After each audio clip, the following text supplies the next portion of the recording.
Hello students. आज इस lecture में हम रूरल फैमिली के बारे में पढ़ेंगे, ग्रामीण परिवार के बारे में। रूरल फैमिली या जॉइंट फैमिली ग्रामीण परिवार की महत्वपूर्ण विशेषता है।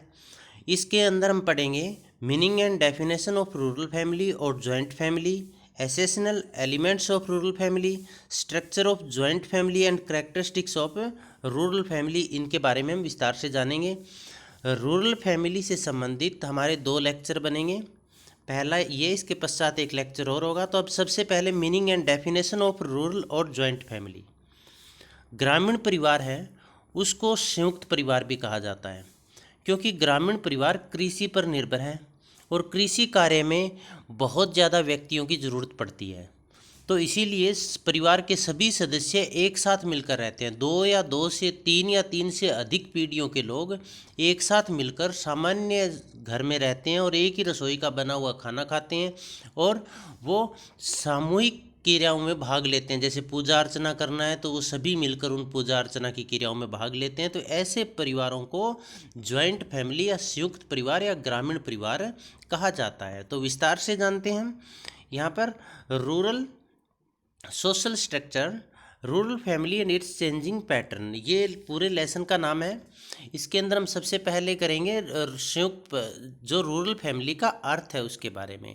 अब रूरल फैमिली के अर्थ की जब हम बात करते हैं तो आप समझिएगा भी संयुक्त परिवार की बात है, क्योंकि रूरल फैमिली संयुक्त परिवार ही है। संयुक्त परिवार भारतीय सामाजिक संरचना की एक महत्वपूर्ण विशेषता है। जब से भारतीय समाज है तभी से संयुक्त परिवार है। इसीलिए मैक्स मुल्लर ने संयुक्त परिवार को आदि परंपरा कहा है। आदि का मतलब जो प्राचीन काल से चली आ रही है, ऐसी परंपरा मैक्स मुल्लर ने भारतीय संयुक्त परिवार को कहा है। डॉक्टर कर्वे के अनुसार भारत में परिवार का अर्थ संयुक्त परिवार से ही है, क्योंकि जो संयुक्त भारत की जो प्रारंभिक इकाई परिवार है वो प्रारंभिक अवस्था में संयुक्त परिवार ही थी। उसके पश्चात नगरीकरण, उद्योगीकरण, वैश्वीकरण आदि क्रियाओं के कारण उसमें विघटन हुआ। परंतु डॉक्टर कर्वे के अनुसार भारत में परिवार का अर्थ संयुक्त परिवार ही है। वैदिक काल से लेकर वर्तमान भारत में संयुक्त परिवार प्रणाली रही है, चाहे इसके स्वरूप व संरचना में परिवर्तन आते रहे हों। इसका प्रमुख कारण है भारत सदैव एक कृषि प्रधान देश रहा है और कृषि कार्यों को करने के लिए अधिक व्यक्तियों की आवश्यकता होने के कारण कई कई पीढ़ियां साथ मिलकर एक ही निवास स्थान पर जीवन यापन करती आई है। परिणाम स्वरूप संयुक्त परिवारों का प्रचलन रहा। भारतीय गांव संयुक्त परिवार की धुरी रहे हैं। ये अधिकतर संयुक्त परिवार पितृवंशीय, मातृवंशीय या पितृस्थानिक रहे। पितृवंशीय परिवार कौन से होते हैं? जिसमें वंश पिता के नाम से चलता है।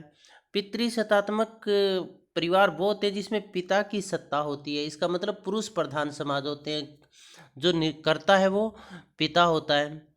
और पितृस्थानिक का मतलब हुआ भी पत्नी है वो शादी के पश्चात, विवाह के पश्चात पति के घर जाकर रहने लगती है, तो पितृस्थानिक।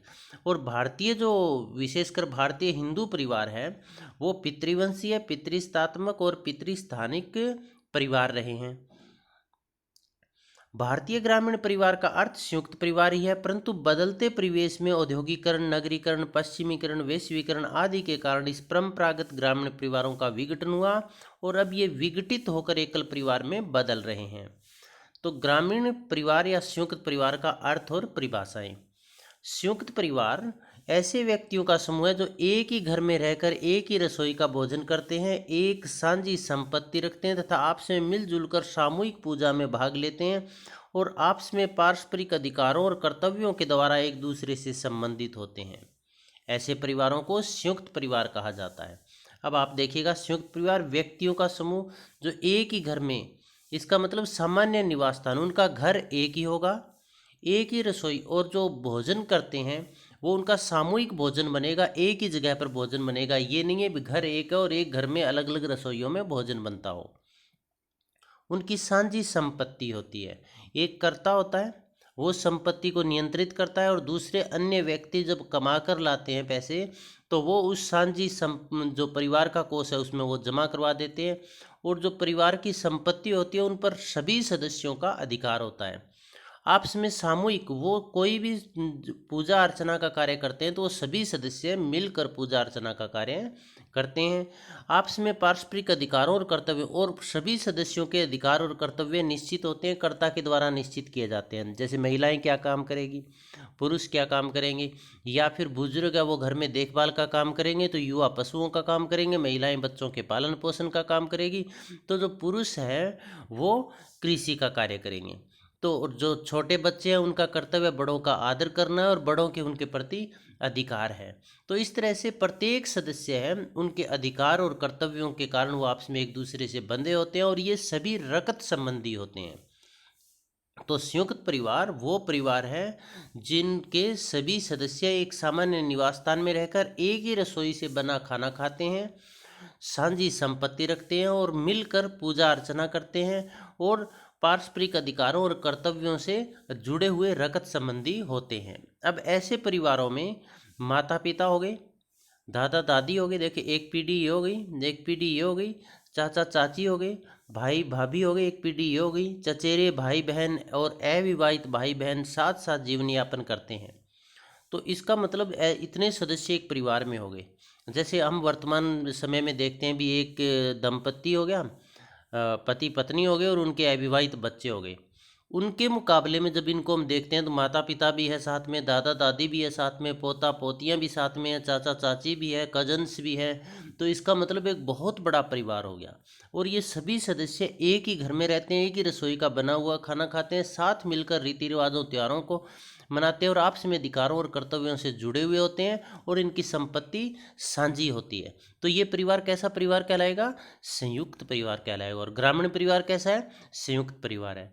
ग्रामीण परिवार कर्ता या मुखिया द्वारा नियंत्रित व संचालित होता है। इसकी एक खास बात ये संयुक्त परिवार या ग्रामीण परिवार, इसका मुखिया जो मुखिया उसको कर्ता भी कहा जाता है, वो परिवार का सबसे बड़ा पुरुष होता है। भारत पितृस्थानिक पितृवंशीय पितृसत्तात्मक परिवारों के अंदर वो परिवार का सबसे बड़ा पुरुष होता है। वो परिवार के सभी सदस्यों को कर्तव्यों और अधिकारों का बंटवारा करता है, उन पर नियंत्रित रखता है और सारे निर्णय उसी के द्वारा लिए जाते हैं। इसका मतलब वो एक निरंकुश शासक की तरह होता है परिवार में। विभिन्न विद्वानों ने ग्रामीण परिवार को अपने अपने तरीके से परिभाषित किया है। उनमें एम.एन. श्रीनिवासन को जान लेते हैं। वह गृहस्थ समूह, गृहस्थ का मतलब घर गृहस्थी से संबंधित समूह, लोगों का समूह जो प्रारंभिक परिवार से बड़े होते हैं और जिनमें सामान्यतः दो या दो से अधिक एकांकी परिवार पाए जाते हैं, संयुक्त या विस्तृत परिवार कहलाते हैं। एकांकी परिवार का मतलब एक दादा दादी और उनके बच्चे हो गए, एक भाई भाभी और उनके बच्चे हो गए, चाचा चाची और उनके बच्चे हो गए। इसका मतलब ये तीन हो गए परिवार। एकांकी परिवार कितने हो गए? तीन। मतलब जितने कपल होंगे उतने एकांकी परिवार होंगे। तो इसका मतलब क्या हुआ? एम.एन. श्रीनिवासन ने कहा है वह गृहस्थ समूह जो प्रारंभिक परिवार से बड़े होते हैं और जिनमें सामान्यतः दो या दो से अधिक एकांकी परिवार पाए जाते हैं, वो विस्तृत या संयुक्त परिवार। विस्तृत क्यों? क्योंकि इनकी संख्या बहुत ज़्यादा होती है एकल परिवार के मुकाबले में। इरावती कर्वे क्या कहते हैं? एक संयुक्त परिवार ऐसे व्यक्तियों का समूह है जो सामान्यतः एक ही घर में रहते हैं। इसका मतलब निवास स्थान सामान्य है इनका, एक ही घर में रहते हैं, जो एक ही रसोई में बना भोजन करते हैं और जो संपत्ति के सम्मिलित स्वामी होते हैं, सामूहिक स्वामी होते हैं, तथा जो सामान्य पूजा में भाग लेते हों और जो किसी न किसी प्रकार से एक दूसरे से रकत संबंधी हो। इसका मतलब रकत संबंधी होने चाहिए, सामान्य पूजा अर्चना में भाग लेते हैं, एक ही रसोई का बना खाना खाते हैं, सामान्य निवास स्थान होते हैं और सामूहिक रूप से संपत्ति के स्वामी होते हैं। ऐसे लोगों के समूह को इरावती कर्वे ने संयुक्त परिवार कहा है। आप देखिएगा प्रत्येक घर में अपना कोई न कोई परिवार है। उस परिवार में एकल परिवार आजकल लगभग ज़्यादा औद्योगिकरण नगरीकरण के कारण एकल परिवार है। और अब आप कल्पना कीजिए उस परिवार में अपने चाचे चाची दादा दादी ताऊ ताई उनके बच्चे वो सारे आकर रहने लग जाए, तो वो एक ही घर में रहेंगे, एक ही रसोई का बना हुआ खाना खाएंगे, संपत्ति के बराबर के हकदार होंगे वो। तो वो कैसा परिवार बन गया? वो एक संयुक्त परिवार बन गया। संयुक्त का मतलब जुड़ा हुआ, परिवार का मतलब परिवार जिसमें दो या दो से अधिक एकांकी परिवार आपस में जुड़े हुए हों, वो संयुक्त परिवार कहलाता है। वहीं पी.एन. प्रभु क्या कहते हैं? संयुक्त परिवार भारतीय हिंदू समाज का वास्तविक लंगर है। लंगर का मतलब क्या होता है? जहाँ पर बहुत सारे व्यक्ति बैठकर खाना खाते हैं, जैसे गुरुद्वारे में, अन्य धार्मिक संस्थाओं पर। तो संयुक्त परिवार भारतीय हिंदू समाज का वास्तविक लंगर है, ये पी.एन. प्रभु ने कहा है। आईपी देसाई क्या कहते हैं, हम उस ग्रह को संयुक्त परिवार कहते हैं जिसमें एकांकी परिवारों से अधिक पीढ़ियां, एकांकी परिवार में तो एक पीढ़ी होगी, एकांकी परिवारों से अधिक पीढ़ियां, कितनी पीढ़ियां, 3 या अधिक पीढ़ियों के सदस्य रहते हों और जिसके सदस्य एक दूसरे से संपत्ति, आय और पारस्परिक अधिकारों व कर्तव्यों के द्वारा संबंधित हो, वो क्या कहलाएगा, संयुक्त परिवार कहलाएगा।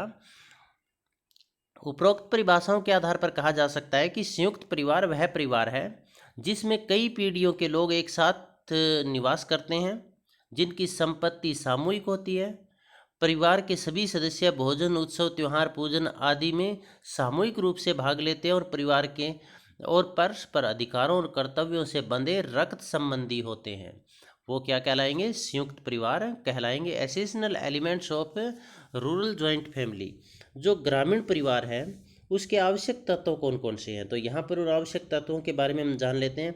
पति पत्नी का संबंध, ग्रामीण परिवार है, परिवार के अस्तित्व के लिए, परिवार को बनाए रखने के लिए पति पत्नी का संबंध होना जरूरी है और यह पति पत्नी का जो संबंध है वो विवाह के आधार पर निर्धारित होता है। विभिन्न समाजों में एक विवाही, बहुविवाही या बहुपति विवाह, बहुपत्नी विवाह के रूपों में ये हो सकता है और पति पत्नी का यह संबंध सदैव चलता रहता है जब तक उनका आपस में दोनों का तलाक ना हो जाए या किसी की डेथ ना हो जाए, मृत्यु ना हो जाए। तो ग्रामीण संयुक्त परिवार है या ग्रामीण परिवार है, उसका पहला महत्वपूर्ण आवश्यकता तो है पति पत्नी का होना, क्योंकि पति पत्नी के द्वारा ही उनके बच्चे होंगे और फिर परिवार आगे बनेगा, वंश चलेगा। दूसरा, यौन संबंध, परिवार है विवाह संस्था द्वारा, विवाह नामक संस्था है वो स्वीकृत तरीके से पति पत्नी को यौन संबंध स्थापित करने की अनुमति देती है, यौन इच्छाओं की तृप्ति करने की अनुमति देती है। और जब ये यौन संबंध स्थापित करते हैं तो उनसे जो संतान पैदा होती है वो संतान वैध मानी जाती है और समाज द्वारा स्वीकृत होती है। वही संतान परिवार का सदस्य बनती है और उसी से आगे वंश चलता है, आगे परिवार चलता है। तो पति पत्नी बनेंगे, उसके बाद यौन संबंध होंगे और उनसे जो संतानें होंगी वो सब क्या होंगे, रक्त संबंधी होंगे। एक ग्रामीण परिवार है उसका आवश्यक तत्व है कि जितने भी सदस्य हैं वो आपस में रक्त संबंधी होते हैं सिवाय पत्नियों को छोड़कर, क्योंकि पत्नियां क्या होगी, वो वैवाहिक संबंधी होंगी, रक्त संबंधी नहीं होंगी और उनके जो संतान होंगी वो रक्त संबंधी होंगी। गोद लिया हुआ जो पुत्र या पुत्री है वो भी रक्त संबंधी के अंतर्गत आएगा।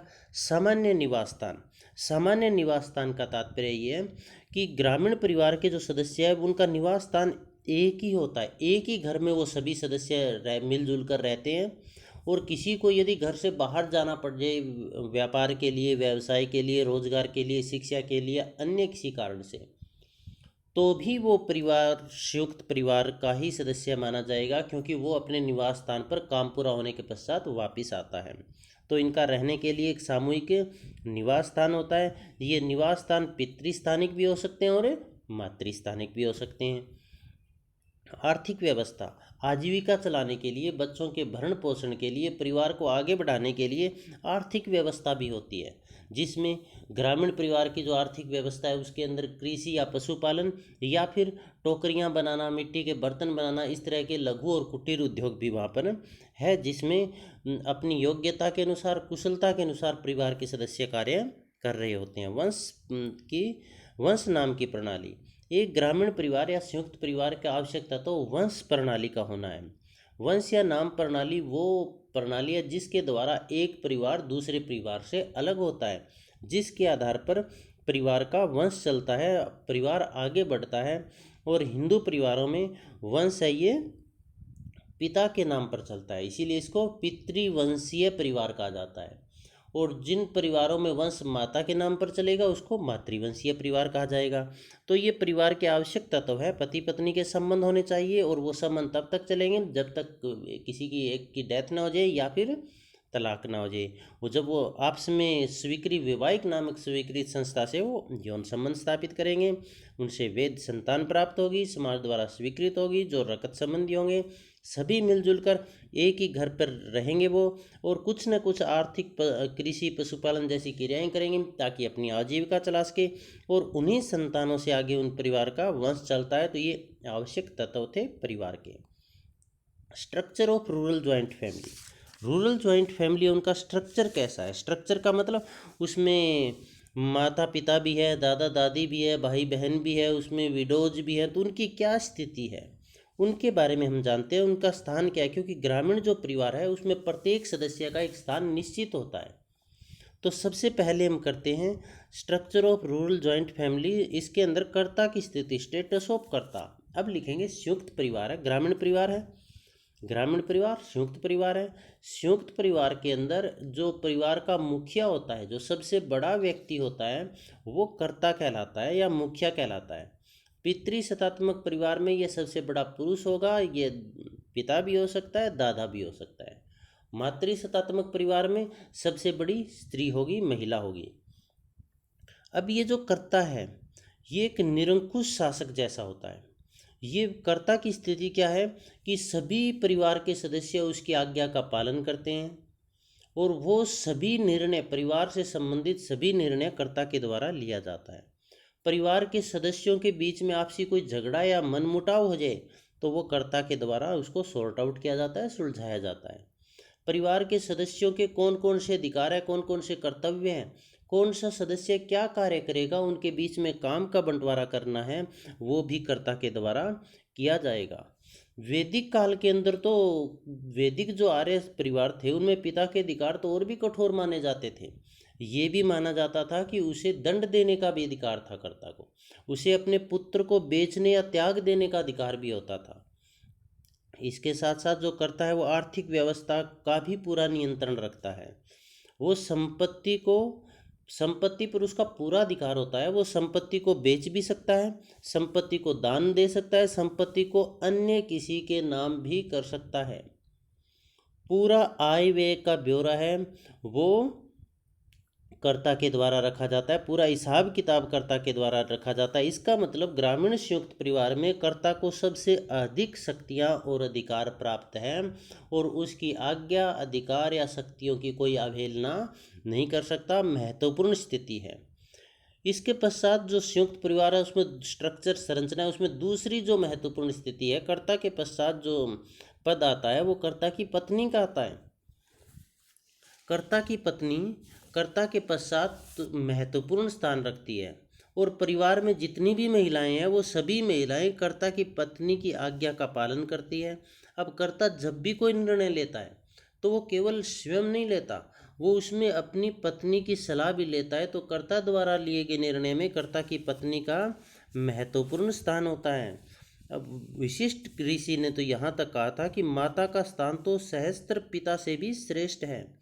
और उन्होंने ये भी कहा था पिता के पतित होने से, नैतिक रूप से या किसी भी तरह से पतित होने से पुत्र इसे छोड़ सकता है, परंतु माता कभी पतित नहीं होती, वह तो पुत्र के लिए हमेशा पूजनीय रहती है। तो कहने का तात्पर्य ये है कि कर्ता पहले नंबर पर कर्ता, दूसरे नंबर पर कर्ता की पत्नी, तीसरे नंबर पर हम करते हैं पति और पत्नी की स्थिति, status of husband and wife. संयुक्त परिवार है उसमें और भी पति पत्नी है, उनकी क्या स्थिति है? तो देखिए संयुक्त परिवार हैं, ये परिवार पुरुष प्रधान परिवार हैं, पितृवंशीय, पितृस्थानिक या पितृसत्तात्मक परिवार है। इन परिवारों में पुरुषों को अधिक महत्व दिया गया है। तो इसमें जो पितृसत्तात्मक परिवार है उसमें पति की स्थिति है वो पत्नी से ऊंची होती है और मातृवंशीय परिवार में पत्नी की स्थिति है वो पति से ऊंची होती है, उससे ऊपर होती है।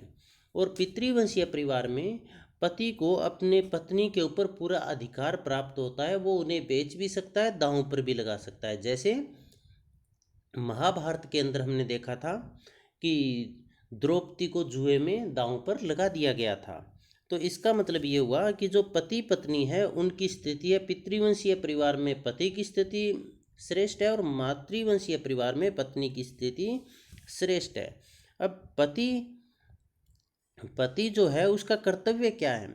अपनी पत्नी और बच्चों को भरण पोषण करने के लिए कार्य करना, उनके भरण पोषण, पालन पोषण की जो जिम्मेवारी है, आर्थिक जो क्रियाओं की जिम्मेवारी है वो पति के ऊपर होती है। तो वहीं पत्नी की कर्तव्य क्या है कि वह अपने पति, जिसे हिंदुओं में देवता माना गया है, की सेवा करे। तो पति पत्नी के अंदर आप समझ गए होंगे कि पति, इसमें आपको दोनों एक्सप्लेन करना है, मातृवंशीय और पितृवंशीय। मातृवंशीय में पत्नी श्रेष्ठ है और पितृवंशीय में पति श्रेष्ठ है। और इनका कर्तव्य क्या है? पति का कर्तव्य है पत्नी और बच्चों की देखभाल करना, भरण पोषण करना। पत्नी का कर्तव्य क्या है? पति की देखभाल करना और उनकी देवता मानकर उनकी सेवा करना। पुत्र एवं बहू की स्थिति, चौथे नंबर पर हम बात करते हैं पुत्र और बहू की स्थिति।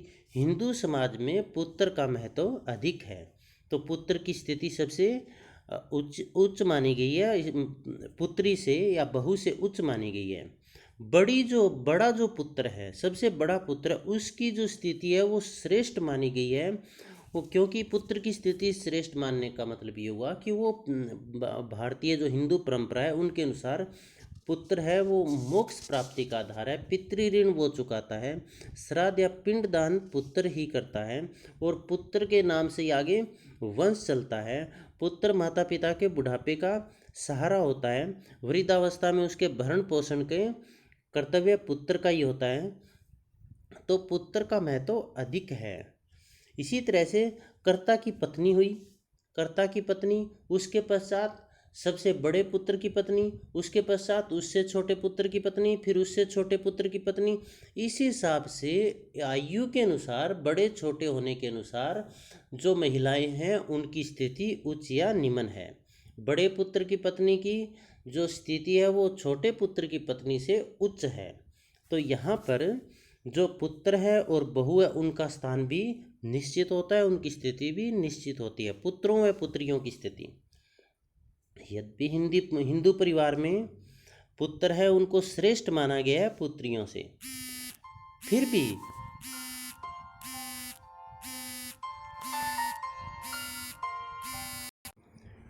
भी जो पुत्रियां उनको लक्ष्मी का अवतार भी माना गया है, लक्ष्मी का अवतार मानकर उनकी पूजा अर्चना भी की जाती है।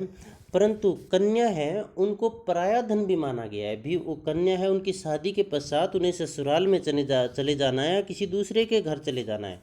तो जो पुत्री के अधिकार है वो संयुक्त परिवार में बहुत कम है और पुत्र के अधिकार अधिक है। इसके पश्चात है विधवा की स्थिति। संयुक्त परिवार में जो संयुक्त परिवार की संरचना है उसमें विधवा की स्थिति सबसे निम्न है, सबसे नीची है। उस पर बहुत सारी सामाजिक, धार्मिक, सांस्कृतिक, सांसारिक आदि प्रतिबंध या निर्योग्यताओं का उन्हें सामना करना पड़ता है। और विधवा पुनर्विवाह निषेध होने के कारण विधवाएं उन्हें बहुत सारा संयुक्त परिवार में निम्न जीवन व्यतीत करना पड़ता है, क्योंकि उन पर पाबंदियां बहुत ज़्यादा है, अमानवीय व्यवहार उनके साथ किया जाता है। तब आप यहाँ पर फिर देखिएगा ग्रामीण या संयुक्त परिवार की स्थिति में क्या है, कर्ता सबसे उच्च हो गया, उसके पश्चात कर्ता की पत्नी होगी जो कर्ता को निर्णय के अंदर मदद करती है, उसके साथ रहती है। पति पत्नी की स्थिति में पितृवंशीय परिवार में पति की स्थिति श्रेष्ठ है, मातृवंशीय में पत्नी की। पुत्र और बहू की स्थिति की बात करें तो पुत्र है वो श्रेष्ठ माना गया हिंदू भारतीय समाज के अंदर, वही पिता के मोक्ष का आधार होता है, श्राद्ध या पिंड दान करता है, बुढ़ापे का सहारा माना गया है।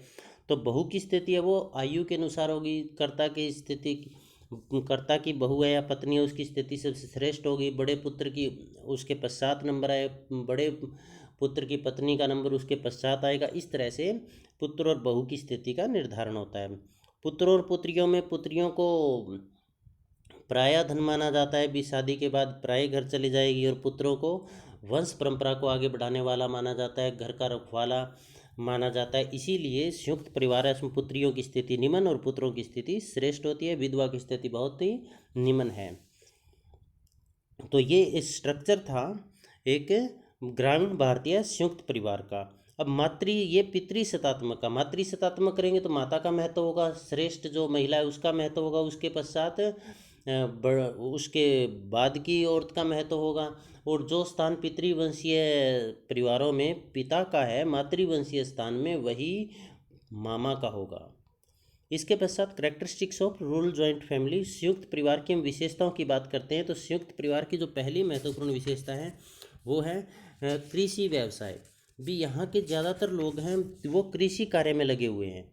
कृषि व्यवसाय में लगे हुए हैं, और यही संयुक्त परिवार का आधार भी है, क्योंकि कृषि कार्य में ज़्यादा व्यक्ति चाहिए काम करने के लिए, इसीलिए सभी परिवार के सदस्य मिलकर एक जगह पर मिलकर कार्य करते हैं। इसके अलावा पशुपालन का काम भी होता है, और लघु और कुटीर उद्योग भी साथ साथ में चलते रहते हैं। श्रम विभाजन व कार्य विशेषीकरण का अभाव। जो ग्रामीण परिवार हैं उसमें श्रम विभाजन लगभग न्याय के बराबर पाया जाता है। वहाँ पर श्रम विभाजन जो थोड़ा बहुत है वो लिंग के आधार पर पाया जाएगा। भी महिलाएं हैं वो बच्चों के पालन पोषण का, घर गृहस्थी का काम करेगी, तो पुरुष है बाहर आर्थिक क्रियाएं या कृषि का कार्य वो पुरुष करेंगे। कार्य विशेषीकरण का अभाव पाया जाता है। कार्य विशेषीकरण का तात्पर्य ये हुआ कि एक काम को एक ही व्यक्ति के द्वारा करना, परंतु ग्रामीण परिवार में ऐसा नहीं है, क्योंकि यहाँ पर सामान्य शिक्षा है। सामान्य शिक्षा होने का तात्पर्य ये हुआ भी व्यक्ति को जैसे कृषि कार्य करना है, या रस्सी बनाना है, सूत काटना है, टोकरियाँ बनाना है, ये शिक्षा पिता के द्वारा बच्चों को साथ साथ में दी जाती है। तो सामान्य शिक्षा होने के कारण वो सारे कार्य करना सीख जाता है। वो रस्सी भी बनाता है, वो सूत भी काटता है, वो टोकरियाँ भी बनाता है, वो कृषि कार्य का काम भी करता है, वो पशुपालन का कार्य भी करता है। तो इस तरह से कार्य में विशेषीकरण नहीं है, सामान्यकरण है। एक व्यक्ति कई काम कर सकता है। ग्रामीण परिवार की एक विशेषता ये है कि ये संयुक्त परिवार होते हैं।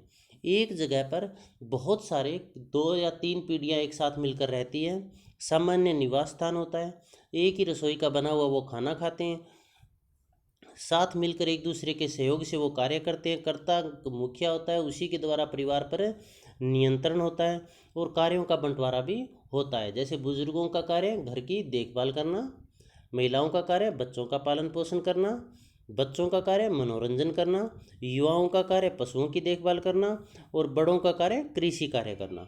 तो इस तरह से संयुक्त परिवार प्रणाली यहाँ पर कार्य करती है। परिवार व विवाह के विभिन्न स्वरूप। ग्रामीण संयुक्त परिवार का एक विशेषता ये भी यहाँ पर परिवार या विवाह के विभिन्न स्वरूप देखने को मिलते हैं। एक विवाही परिवार भी होते हैं, बहुविवाही परिवार भी होते हैं, बहुपति विवाह परिवार भी होते हैं, और बहुपत्नी विवाह परिवार भी होते हैं। इसके साथ साथ मातृवंशीय परिवार भी है, पितृवंशीय परिवार भी है, मातृस्थानिक परिवार भी है, पितृस्थानिक परिवार भी है, मातृशतात्मक परिवार भी है, और पितृशतात्मक परिवार भी है। परिवार का महत्व है प्रभावशालीता। ग्रामीण परिवार में परिवार का बहुत अधिक महत्व होता है, क्योंकि व्यक्ति अपनी जो आवश्यकताएं हैं उन आवश्यकताओं की पूर्ति परिवार से बाहर नहीं कर सकता, इसीलिए परिवार के साथ उसे रहना आवश्यक है। दूसरा, परिवार की प्रतिष्ठा में ही व्यक्ति की प्रतिष्ठा होती है। परिवार की प्रतिष्ठा व्यक्ति को अपने आप प्राप्त हो जाती है, और यदि व्यक्ति परिवार से अलग हो गया तो उसका महत्व कम हो जाएगा, उसकी प्रतिष्ठा कम हो जाएगी। तो इसीलिए परिवार की सभी सदस्य साथ मिलकर अपने परिवार की सदैव इस बात के लिए प्रयासरत रहते हैं कि उसके परिवार की प्रतिष्ठा है, मान सम्मान है वो उच्च हो। तो संयुक्त परिवार, ग्रामीण परिवार में परिवार की प्रतिष्ठा या महत्व बहुत अधिक होता है। उसका परिवार के प्रत्येक सदस्य पर समाज के ऊपर गहरा प्रभाव होता है। कर्ता की मुख्य भूमिका। परिवार में जो नियंत्रण कर्ता होता है वो कर्ता होता है। कर्ता पितृवंशीय, पितृस्थानिक या पितृशतात्मक परिवार में दादा, पिता या फिर उनका बड़ा बेटा होता है। और मातृस्थानिक की बात करें तो महिला, सबसे जो श्रेष्ठ महिला है वो होगी। अब कर्ता मुख्य भूमिका निभाएगा, वो संपत्ति का अधिकारी होता है, संपत्ति को खरीद बेच सकता है। वही वह व्यक्ति होता है जो सभी में अधिकारों और कर्तव्यों का बंटवारा करता है। सारे निर्णय, विवाह संबंधी, संपत्ति संबंधी सारे निर्णय कर्ता के द्वारा ही लिए जाते हैं। वही परिवार के आपसी मनमुटाव, लड़ाई झगड़ों का नियंत्रण, वो निपटारा भी वही करता है। इसका मतलब क्या हुआ, परिवार है वो कर्ता के द्वारा चलाया जाता है। और कर्ता कौन होगा, सबसे श्रेष्ठ, सबसे बड़ी आयु का व्यक्ति दादा या फिर उसका सबसे बड़ा पुत्र होगा। पारस्परिक सहयोग का महत्व। ग्रामीण परिवार की एक अन्य महत्वपूर्ण विशेषता कि इसमें सभी सदस्य एक दूसरे का सहयोग करते हैं। कैसे, उनमें कर्ता के द्वारा उनकी आयु के अनुसार, उसकी क्षमता के अनुसार, उनकी योग्यता के अनुसार, उनकी कुशलता के अनुसार कार्यों को बांट दिया जाता है, और फिर सभी सदस्य मिलजुल कर अपनी अपनी क्षमता के साथ उन कार्यों को संपन्न करते हैं और एक दूसरे का सहयोग करते हैं। उनमें सामुदायिक भावना पाई जाती है, सहयोग की भावना पाई जाती है। एक व्यक्ति सभी के लिए होगा और सभी व्यक्ति एक के लिए होंगे। पारस्परिक उत्पादन का केंद्र। जो ग्रामीण संयुक्त परिवार है वो उत्पादन के केंद्र भी है भी। यहाँ पर केवल कृषि और पशुपालन का कार्य नहीं किया जाता, बल्कि यहाँ पर अन्य कार्य भी किए जाते हैं, जैसे टोकरियाँ बनाना, सूत काटना, रस्सी बंटना, लकड़ी के औजार बनाना, मिट्टी के बर्तन बनाना या अन्य लघु या कुटीर उद्योगों में वो उत्पादन कार्य भी करते हैं। तो परिवार के लिए उत्पादन केंद्र का काम भी, परिवार है ये उत्पादन के केंद्र भी हैं। जाति का महत्व, ग्रामीण समाज है उसमें जाति का बहुत अधिक महत्व है। जाति के आधार पर सामाजिक सत्रीकरण पाया जाता है। उच्च जाति या निम्न जाति के आधार पर बहुत अधिक भेदभाव पाया जाता है। व्यक्ति विवाह, धर्म या फिर अन्य रीति रिवाजों में जाति नियमों का उल्लंघन नहीं कर सकता है। धर्म व परंपराओं का महत्व, जो ग्रामीण परिवार है उसमें धर्म और परंपराओं का भी महत्व है। ये उन्हें धर्म और परंपराएं व्यक्ति को समाजीकरण के माध्यम से पूर्वजों से प्राप्त हुई है। ये धार्मिक विश्वास, परंपराएं, मान्यताएं, त्यौहार, रीति रिवाजें हैं, इनका व्यक्ति उल्लंघन नहीं कर सकता और सभी व्यक्ति साथ मिलकर इन परंपराओं को, इन रीति रिवाजों को, इन त्योहारों को, इन धार्मिक कर्तव्यों को साथ मिलकर संपन्न करते हैं। और यदि कोई व्यक्ति इनको तोड़ने की कोशिश करता है परिवार का सदस्य, तो परिवार के द्वारा उसको दंडित भी किया जाता है। सामुदायिकता की भावना, परिवार के सभी सदस्यों में व्यक्तिवादिता की भावना का पूर्णतः अभाव पाया जाता है। वो व्यक्ति का अपना स्वतंत्र अस्तित्व नहीं होता है, बल्कि वो समुदाय के साथ उसका अस्तित्व है। इसलिए प्रत्येक परिवार का सदस्य में सामुदायिक भावना पाई जाएगी, अपने परिवार के सहयोग की भावना पाई जाएगी, परिवार को आगे बढ़ाने की भावना उसके अंदर होगी, उसके अंदर निजी स्वार्थ नहीं होता। सदस्यों में एक निश्चित संस्तरण, ग्रामीण जो परिवार है उसके जो सदस्य हैं उस सदस्यों में एक निश्चित संस्तरण पाया जाता है। इसका मतलब उनका पद निश्चित होता है। सबसे ऊंचा पद कर्ता का, उसके पश्चात कर्ता की पत्नी का, फिर उसके सबसे बड़े बेटे का, फिर उस बड़े बेटे की बहू का, और विधवा का सबसे निम्न, पुत्रियों का स्थान भी पुत्र से कम। इसका मतलब हुआ भी प्रत्येक सदस्यों का एक निश्चित संस्तरण का मतलब ऊंचा नीचा स्थान पाया जाता है। तुलनात्मक स्थायित्व, जो ग्रामीण परिवार है ये तुलनात्मक रूप से स्थायी होते हैं एकल परिवार के मामले में, क्योंकि इनकी संख्या बहुत होती है। इनकी संख्या 50-60 सदस्यों तक हो सकती है। इसीलिए यदि कोई सदस्य परिवार छोड़कर चला जाए या किसी की मृत्यु हो जाए तो उससे परिवार का विघटन नहीं होता, परिवार नहीं टूटता है, परिवार स्थायित्व बना रहता है। बड़ा आकार, जैसे अभी देखिए परिवार के स्थायित्व की हम बात करें तो कोविड-19 चल रहा है। तो कोविड-19 में क्या हुआ, कई जगह पर ऐसी घटनाएं भी देखने को मिली कि माता पिता दोनों की डेथ हो गई, अब बच्चा अकेला रह गया, छोटा बच्चा है वो अकेला रह गया और माता पिता की डेथ होगी तो वो तो परिवार खत्म हो गया। परंतु यदि संयुक्त परिवार है, माता पिता की डेथ होगी, बच्चा अकेला है, तो कोई बात नहीं, 30-40 व्यक्ति और भी हैं जो उसकी देखभाल कर लेंगे, परिवार बना रहेगा। तो जो संयुक्त परिवार है वो तुलनात्मक रूप से स्थायी होता है।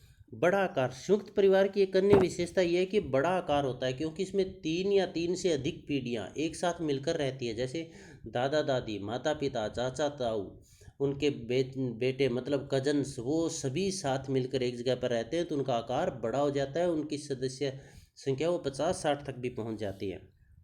अधिकार और दायित्व, संयुक्त परिवार में प्रत्येक व्यक्ति के अधिकार और कर्तव्य भी होते हैं जिसका निर्धारण कर्ता के द्वारा किया जाता है। सदस्यों की कुशलता, योग्यता, क्षमता के अनुसार उनका निर्धारण किया जाता है। रकत संबंधी, परिवार के सभी सदस्य वो आपस में रकत संबंधी होते हैं, ब्लड रिलेशन में होते हैं, सिवाय महिलाओं के, क्योंकि महिलाएं जो शादी होकर आए मतलब पत्नियों के, क्योंकि पत्नियां हैं वो वैवाहिक संबंधी होते हैं और उनसे उत्पन्न जितनी भी संतानें हैं वो साथ मिलकर वहाँ एक ही जगह पर रह रही है तो वो सारे रकत संबंधी होंगे। सामान्य क्रियाएं, और वो जो गतिविधियां करते हैं वो सामान्य होती है। जैसे सामान्य रसोई का बना हुआ खाना खाएंगे, एक ही रसोई का। सामान्य निवास स्थान होता है। सामूहिक पूजा अर्चना में वो भाग लेंगे। सामूहिक संपत्ति के स्वामी होंगे। तो तीज त्यौहार है वो सामूहिक रूप से मनाएंगे आपस में। तो यहाँ पर क्रियाएं हैं वो सामान्य होती है। तो ये इसकी विशेषताएं थी। अब हम सेल्फ असेसमेंट सेशन में देख लेते हैं। ग्रामीण परिवार से आप क्या समझते हैं या संयुक्त परिवार से आप क्या समझते हैं, क्वेश्चन ये भी आ सकता है। ग्रामीण परिवार की आवश्यक तत्व बताएं, ग्रामीण परिवार की कोई 2 विशेषताएं बताएं, संयुक्त परिवार में कर्ता की स्थिति स्पष्ट करें, ग्रामीण परिवार से आप क्या समझते हैं, इसके आवश्यक तत्व या विशेषताओं को बताएं। ये बड़ा क्वेश्चन आ सकता है, ये 2-2 नंबर के क्वेश्चन। तो ये जो क्वेश्चन है ये 16 नंबर का क्वेश्चन आ सकता है। ग्रामीण परिवार क्या है, ग्रामीण परिवार की संरचना को समझाएं। संरचना का मतलब ये हुआ भी इसमें लोगों का जो परिवार के सदस्यों का क्या स्थान है, जैसे कर्ता का स्थान सबसे ऊपर, उसके पश्चात कर्ता की पत्नी का क्या स्थान है, लड़के और लड़कियों का क्या स्थान है, पुत्र पुत्रियों का क्या स्थान है, विधवा क्या क्या स्थान है, पति पत्नियों का क्या स्थान है, वो सारा हमें यहाँ पर एक्सप्लेन करना है। आप सभी के किसी भी तरह का कोई डाउट हो आप कमेंट बॉक्स में ज़रूर लिखिएगा। आप सबका बहुत बहुत धन्यवाद।